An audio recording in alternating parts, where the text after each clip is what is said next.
Hello, I'm David Dunkley-Jimmer of viewmagazine.tv.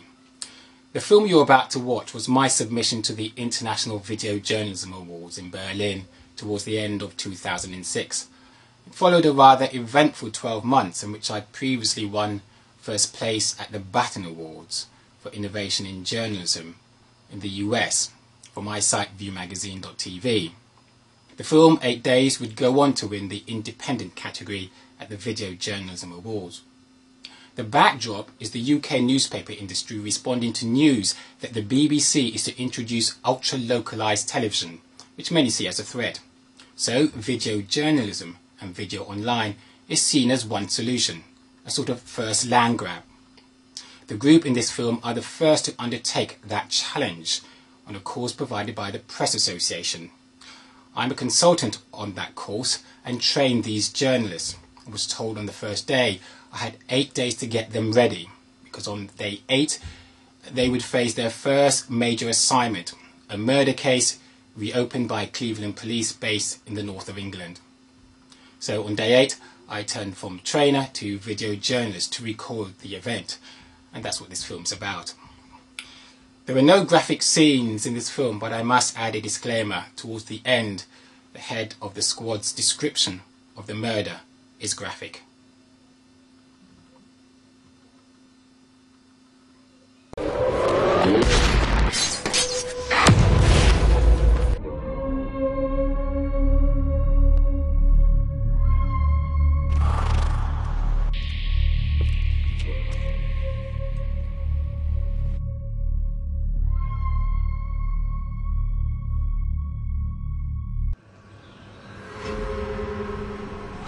There were some signs of a struggle, but without doubt, this was a vicious killing.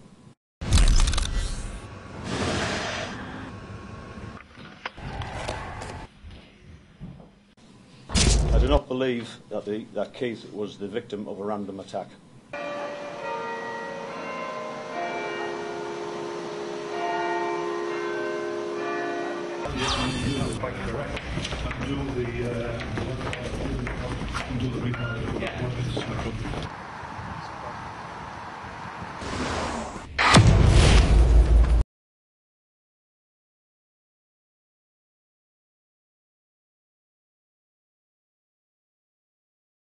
Anyone who saw him during this period. I think they've got quite a short statement though, so it's going to have to be really fast GBs. Going through a checklist, trying to get all of the GBs that I need, trying to get all the interviews that I need and try and get all the right positions. I do not believe that Kate was the victim of a random attack. What's going through your mind, Paul? It's bloody cold up north. Tell you that. That's all really. Quite looking forward to this. Should be good fun. It should be really good fun. I can tell you we are treating the death of 36-year-old Keith Philpott as murder. Again, he's having to cope with the death of his twin brother.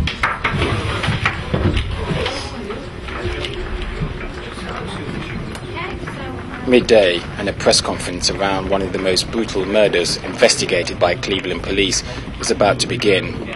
It'll test the mettle of a radically new breed of newspaper journalists turned video journalists, VJs, as well as detectives on the murder squad of Cleveland police. This is an exercise, but the crime is real. The police are running this against the clock. My name's Tony Hutchinson. I'm the Detective Superintendent on the murder investigation team, and I'm basically functionally responsible, together with one other Detective Superintendent, for all the homicide inquiries in the Cleveland police area. Please make it as difficult for them as possible, because it's a nice change for me to know that I'm not going to face a barrage of questions. Okay, how are you doing? It's about to start any moment, so this is the real deal. After about 8 days really on the trot trying to put this video journalism into practice, this is where it's crunch time. I was just hoping and praying that I'd remember everything that we'd been taught and that I wouldn't make any technical mistakes with sound and focus, things like that. The conference kicks off. The journalists are divided into two teams. As one set shows off its new skills, the others carry on as newspaper journalists. I do not believe that Kate was the victim of a random attack.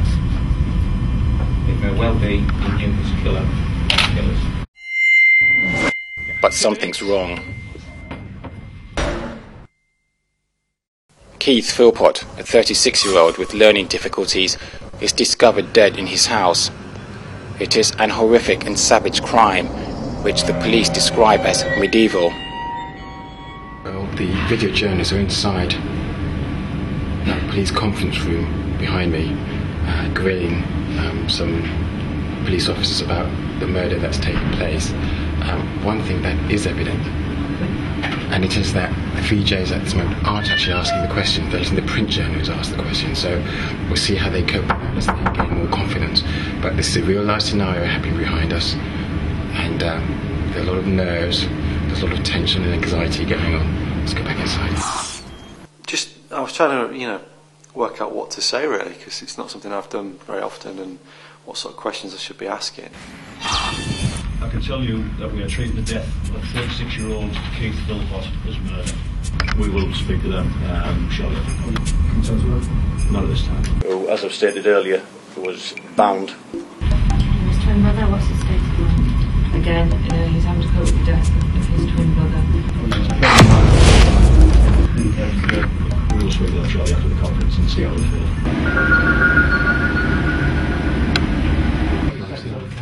The change around produces different results. The two sets of detectives compare notes. It's clear one had a far more bumpier ride than the other. It sounds like the journalist needed time to warm up. Interesting for the second guy, he felt that he was very much, he didn't have control of the press conference. He felt that he was giving out more than he really wanted to do, which is quite interesting, I think. One of the journalists said to the last press conference, well, I've got a deadline to meet, but I know what my answer was that would be. The journalist said that to me. Do I look like I'm bothered? Definitely some butterflies. Again, I think people just got really focused, and the old journalistic instincts took over.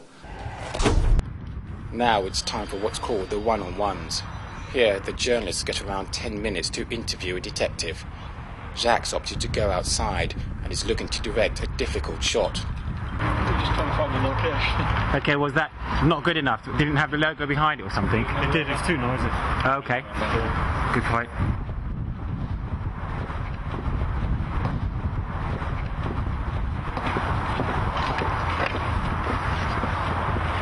They were filming down there, but it was too noisy, so now they're going to go and try and find a new location to do the filming. Seconds later, whoops, Paul and Charlie jammed their camera through the revolving doors. Jack, who's originally a photojournalist from the Hull Daily Mail, is still searching for that elusive shot. Is he making you wait? It's making me freezing. Okay. My feet are numb and I'm not allowed to move them. Can I get you out the road as well? Inside the precinct, another one-on-one. Charlie has his own problems in framing his interview and has to squat a bit. So it was just basically to close rank and to give a projection that he was the same size as me, and it sort of filled the frame properly. Tony Hutchison is taking mental notes.